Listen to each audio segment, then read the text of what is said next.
today we're going to do a little tutorial on how to make these, but first I wanted to flip through them and show you how they came out. These have been such a fun project for me. Now these leaves here, the special thing about them and why they're so dark, if you saw my sprayed leaves and feathers video, I made a discovery of these leaves that were in that kit. The leaves ended up coming out so beautiful, and all of this black is because these leaves were boiled in an eco dye, and then they were used again in the sprayed leaves and feathers video, and they came out so pretty with the Lindy's shimmer spray on them. Then I went ahead and kept them and pressed them in my leaf press.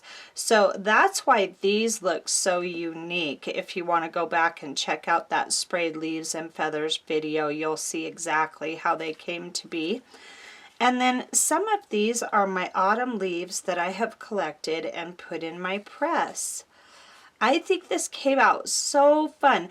And the difference here, this one has some Lindy's shimmer on it because that's how I discovered these, and that's what inspired the gold, the metallic spatter on the leaves. But these need to be sealed. So when they become sealed, I'm afraid that the Lindy's might rub off or wash off or not show up, whereas the actual paint spatters will show up. So that's the progression of how these leaves came to be here. I love this little sprig. Now something you can do, this leaf broke off of the sprig and then I just went ahead and glued it on as though it never did break off. So have no fear if you have sprigs that are coming apart on you. It happens to me all the time. Just go ahead and glue them together on your project and nobody will be the wiser. This one made it through the whole process without falling apart on me. I have had such a magical time making these cards. This is the kind of art that just makes my heart sing, and I'm going to be doing a lot more of these. I go a little wild sometimes, and you know, if one leaf press is good, why not have three? And I have 3 leaf presses full of flowers and leaves, so I've got plenty to keep me busy. Now I'm going to get into all the materials in a second, and we're going to talk about this background paper and everything. Really just a fun, beautiful little project. Now the other cool thing about this set of cards is there is 12, and I'm going to get into that in a moment.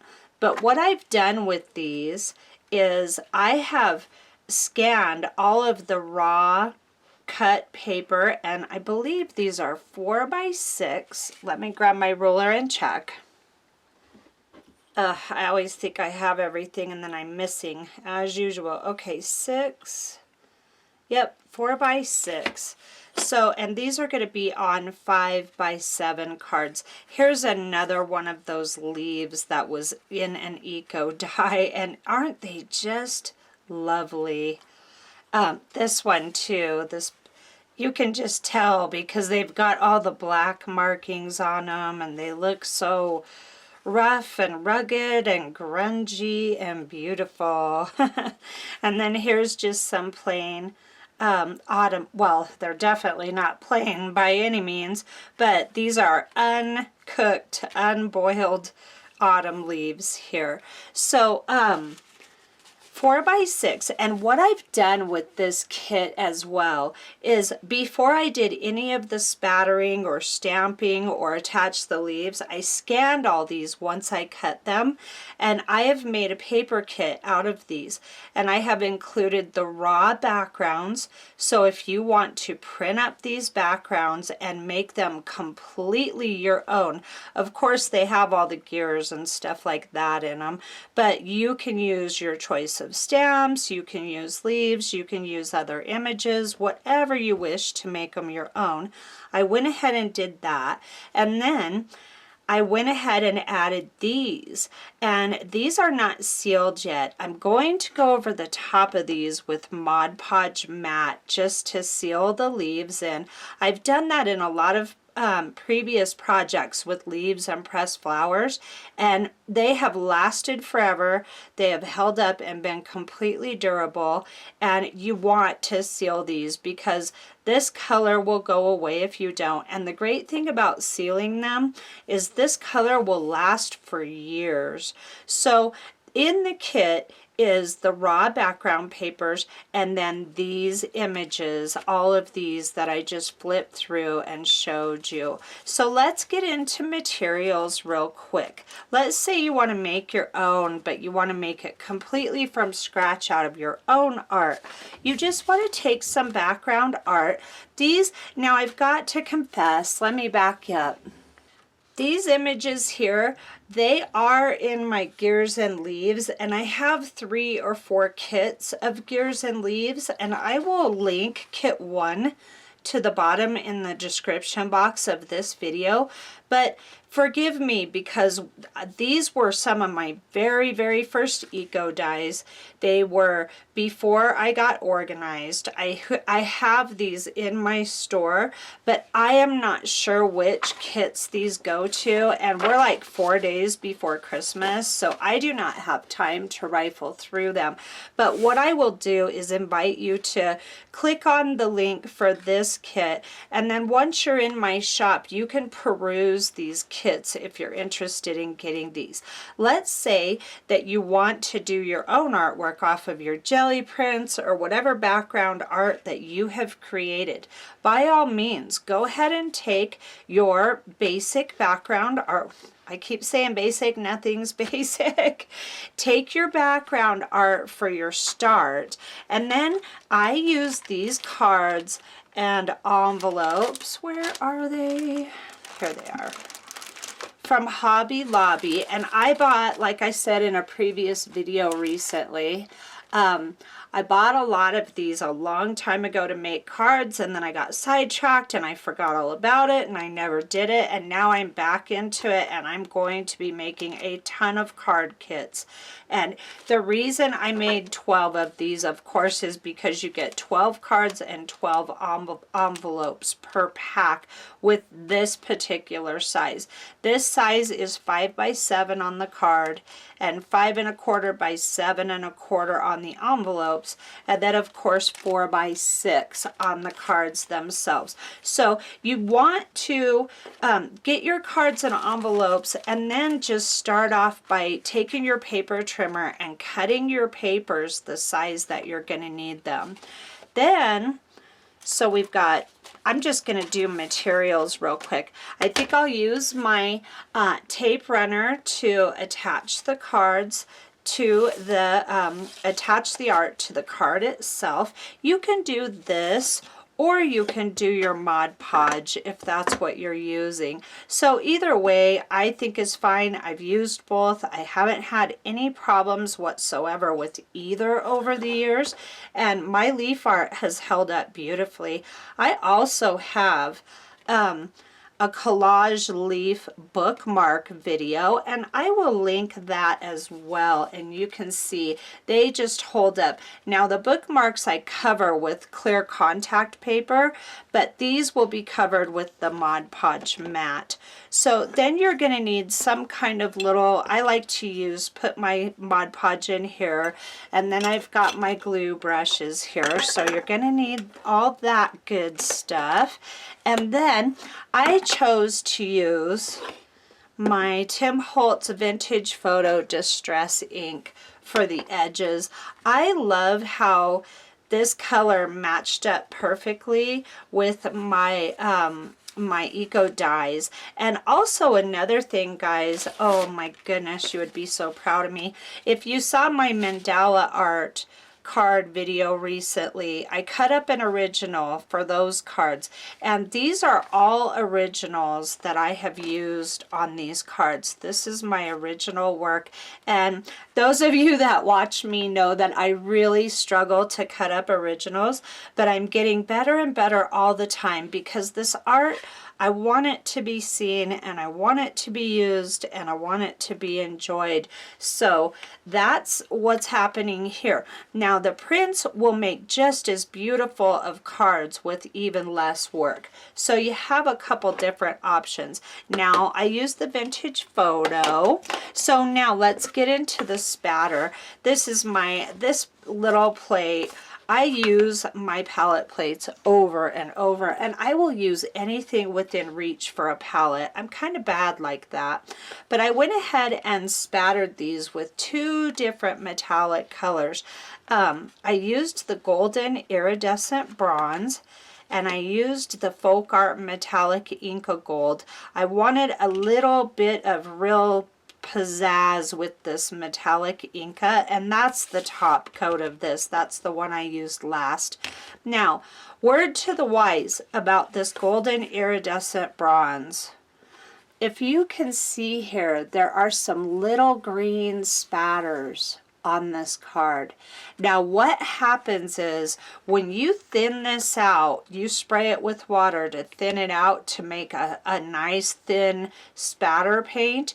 This golden iridescent bronze separates and you get this green color, and I am not thrilled with that. It did show up here and there, and I was able to catch it. And the funny thing is I started blotting it with a paper towel while it was still wet, and it took like almost all of the green away and left the iridescent bronze underneath the green. So I just wanted to make you aware that this color separates when watered down, and you will know exactly what I'm talking about if you go ahead and do that.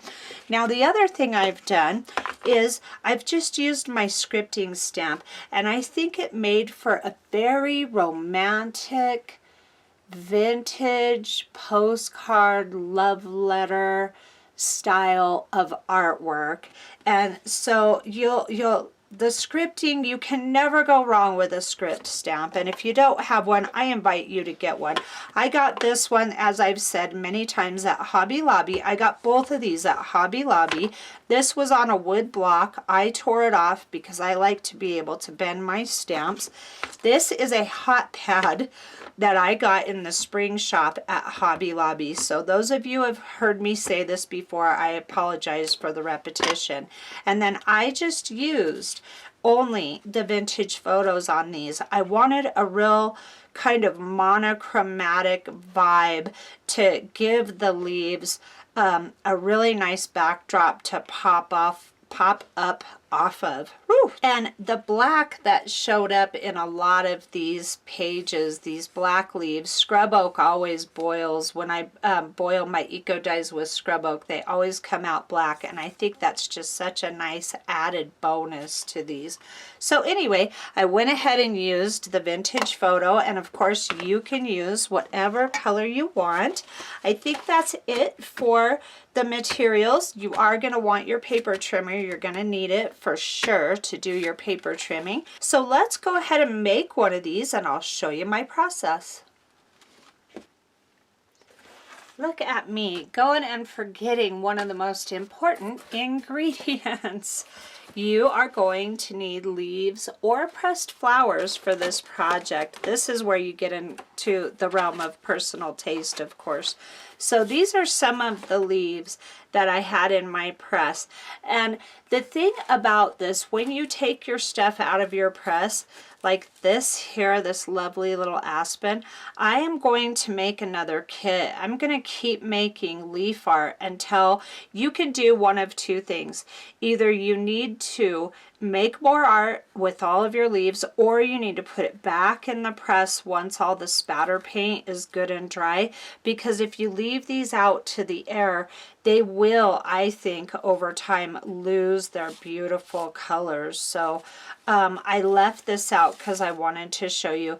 These are some of those beautiful leaves that I have retrieved from the leaf and feather sprayed stack hack video, and of course again linked at the end of this. And here's another one. They just came out so amazing.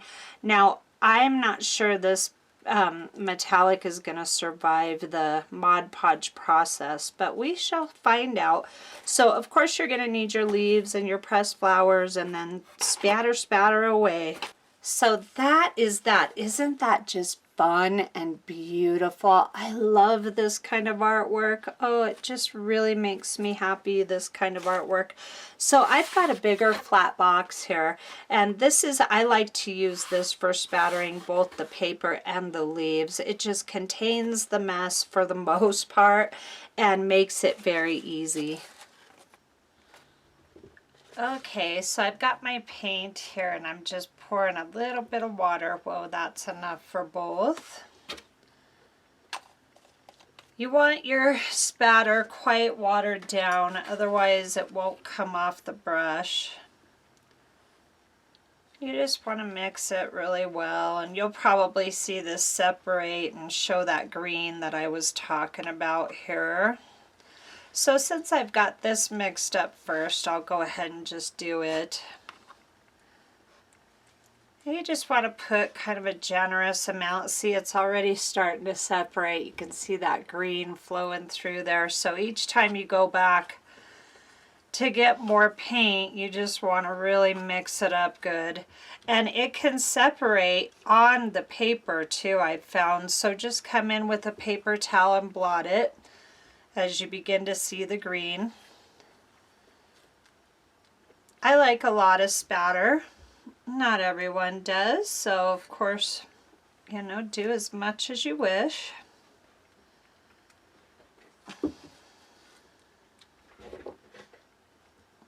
I think it really plays beautifully against the black markings, like right here. And then of course I've already got so many leaves done, so I won't be repeating this on them. Same deal.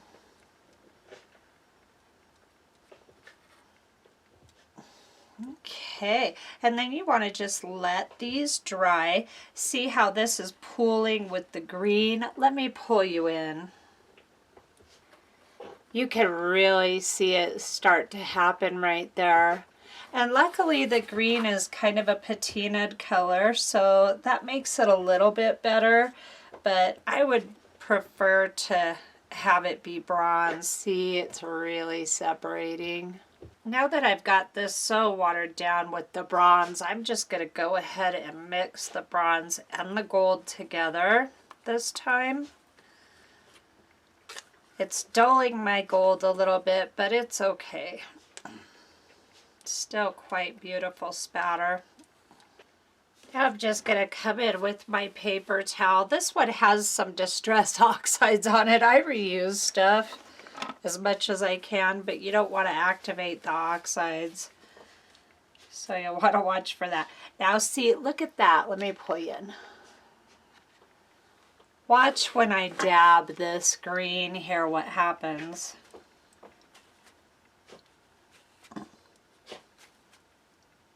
So all is not lost. It completely turns it bronze when you do that. So if that happens to you, that's the fix that I've found. Okay, so now that I have those other ones set aside to dry, I'm headed back over here to this set. And this is going to be the real test. We'll go ahead and do this when I've got my Mod Podge mat all ready to go in my little cup. And you just want to gently go over your whole entire card.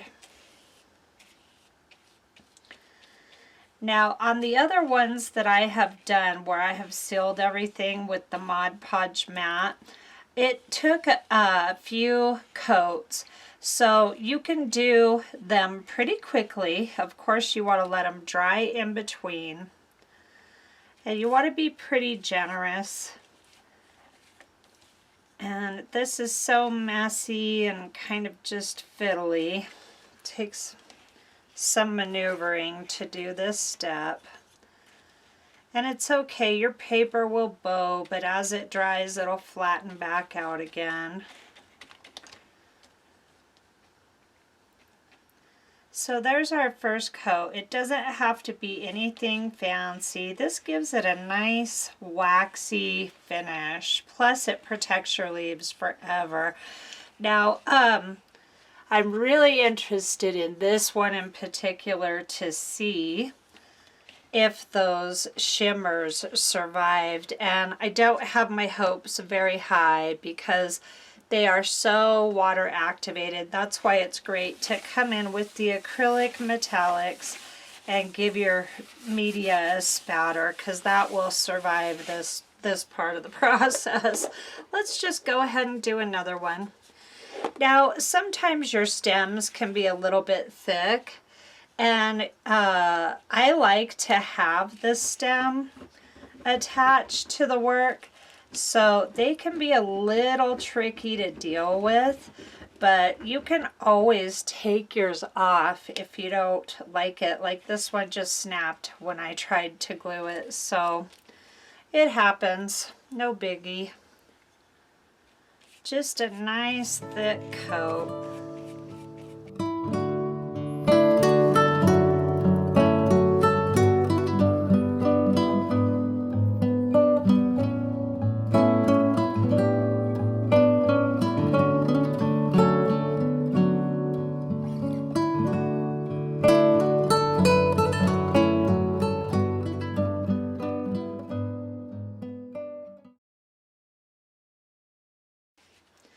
Now, if these come out as beautiful as I hope they will, I'm going to go ahead and scan them again and add them to the kit. But at this point, I'm really not leaning towards doing that because I'm not sure it's really going to translate well on a printed format, but you just don't know until you try, and I have not tried this yet, so might be worth it to just give it a shot. And tell me what you think. You know, if you're interested in having these cards, are you interested in having this waxy version included?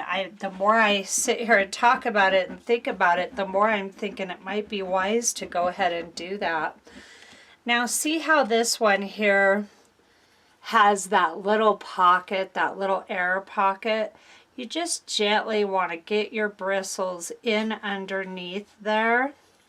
And it may not lay down ever completely because these leaves that have been boiled for eco dyeing are, some of them are quite rippled, and this one is a good example of that. So just get your glue underneath those areas as best you can.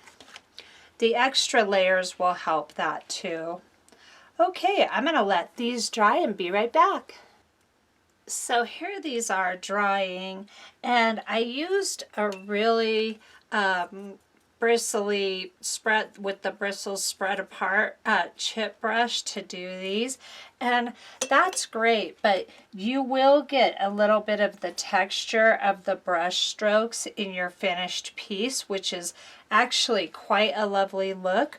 Or you can use something that's much more uniform to eliminate some of that brush stroke texture. So you've got options with that too. So I wanted to show you, as you're going through this and you've got some stems with the little nibs on them and you like the look and want to keep it, that's perfectly fine. What you want to do while you're gluing it is just jiggle that stem ever so slightly, just enough to get that glue underneath. And you want this nice and thick. If your leaf is completely covered like that, milky, that's fine. What'll happen with this stem is it'll seal down with the first coat, and then when you go to put another coat on this, it'll just serve to seal it in. I've done quite thick pressed flowers, and it always works out just fine. So not to worry about any little areas that might be sticking up a little bit. The only thing you want to watch is if there's air pockets. When this dries, if there's an air pocket between that stem, you just want to make sure and do it again. Just gently shake your brush under there to get that glue under there, and it will seal in. It may take 3 coats. I've never had to do more than 3 coats. Usually I only have to do 2, but it will seal in, and you don't have to worry about any of those things. You don't have to snap them all off if you don't want to. Okay, so here's my little setup, and it works pretty well. These flats work great. You can get them at your grocery store, liquor store, wherever. They are awesome. I use them all the time. So, as I suspected, I lost all the shimmer out of that. You might not be able to tell because of the lights, but I kept all of the acrylic metallic spatter. So this is how these look with 2 coats of Mod Podge on them now. And they got this really nice waxy sheen to them. And then under here is my leaves, and we'll be using those in a sec. Here's some more. I just wanted to show you all these really quick, how fun this is. And if you've got some of these flats, you can just keep gluing and then lay them all out and stack them up. And then when I'm done, I definitely take these apart so that the air can get to the lower trays to dry. So it's kind of space consuming, but well worth it. Okay, so let's go ahead and move on now real quick. I've got this piece here. Let me get my act together here. Okay, so for this part, having some tweezers handy doing this kind of work helps immensely. And I find these at the Dollar Tree. So I get 4 packs of them, and sometimes they have them and sometimes they don't. So when they do, I kind of stock up. So I like these colors here going with this. So I'm going to pick this leaf, and let's do a little aspen leaf. Kind of like it there. Okay, so you just want to pick your leaves. Now that I've got this coming off of the card, I'm going to go ahead and snap most of that stem off. That'll fit perfect right there. Let's come in a little. Oh, before we glue these, you want to go ahead and do your stamping. Don't want to get ahead of myself. So let's go ahead and do both of these. Let's do a little bit of honeycomb. This is fun and adds a lot of really nice little texture. Okay, and then I love the way the scripting looks. And all these sets are cohesive. This is one of the cards out of set 2. I'm gonna make 4 sets of these. I have enough of this paper to make 4, so I'm gonna go ahead and do all of it. And I do want them pretty uniform. Okay, so now I've got those, and I'm just using the 2. I think that that's plenty. Now, I keep this little thing with Mod Podge mat in it, and this works so great for this kind of work. So what I do is just run this on here, and I need to just contribute one of my flat brushes to this job, but so far I've been using my finger. You just want to really smooth that glue all over your leaf, gently, but as good as you can get it, because we want these sealed down just for the sake of making it last and not breaking off, you know. Such delicate work this is. Okay, I like that straight up and down. I have a tendency to do that. Boy, you are miles away there. Here you go. I hope that's better. Yeah, I'll do a configuration of leaves all bouncing around, and then there'll always seem to be one in there in my artwork that is straight, completely straight and in alignment with the paper.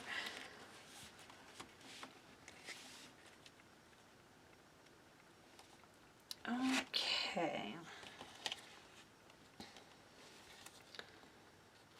so nice to have some tweezers for these more delicate leaves. It can really help out a bunch. And same thing, I really do need to devote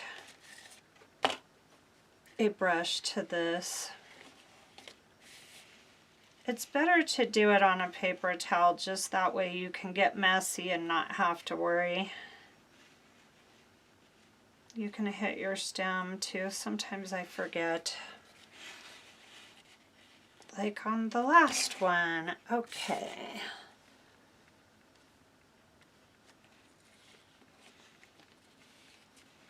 All right, give that a few to set up. So now you've got everything done except the top coat. Isn't that lovely? So easy to do.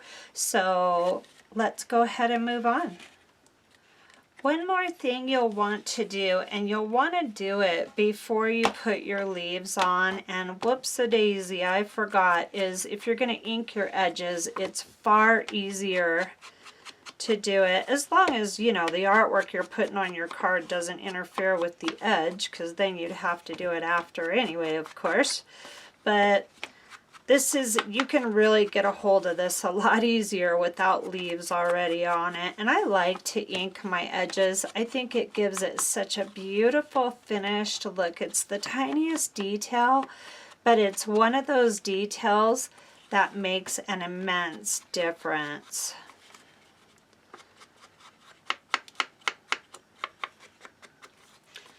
Okay, yes, much easier to do before you put your leaves on. Okay, so here is this card all dried with 2 coats of Mod Podge matte on it with a very cool wax finish. And then I'm just going to use my tape gun, and if this proves not to be the best way, then I will change that up, of course, in the future. I'm really just trying to figure out the best, fastest way to do these cards. Now, these papers are original, so they're a little bit warped. So what I want to do is line it up on here. Let me pull it out of frame for a sec. Okay, so there it is, all lined up, and I really want to push that tape down everywhere and adhere it.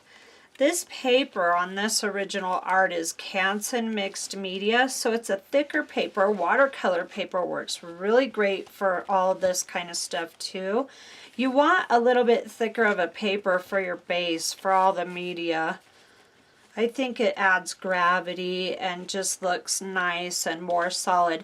Now here's your beautiful card. And then what you can do with the black ones, I'm actually, since this is my first kit like this, I'm going to frame these and hang them in a gallery style on my wall. But the future ones that I make with the black cards, I'm just going to throw either a white or a peach piece of printer paper in here to write on. So maybe even cardstock. But for these, I'm not going to do anything. But you might want to remember to do something like that on the inside. So there they are, and I really hope you enjoyed this. Let's just do one more real quick just for fun. I hope that you take your artwork, because I know so many people are out there are like me, and you have all this artwork hanging around everywhere, and it's like, what do I do with all these mountains of artwork I've created, you know? And it's such a high-class problem, is it not? Such a great problem to have. But here is one way to really make some nice cards and be able to share your work with the world. Talking and working isn't always one of my strong suits, but I have drawers of original artwork that just needs to be out in the world instead of sitting in a drawer. So, you know, if you've got that pile or piles, This is so fun, and it's something you can do a step here, a step there. You can walk away for days or weeks at a time if you have to. This is a great way to have an ongoing project, something that you can look forward to when you're coming home from work or just wanting to decompress. There's always going to be another step that has to happen with these. So thank you so much for stopping by, and it's a few days before Christmas here in Colorado, so everybody enjoy this beautiful holiday season, and I will see you soon. Thanks for stopping by.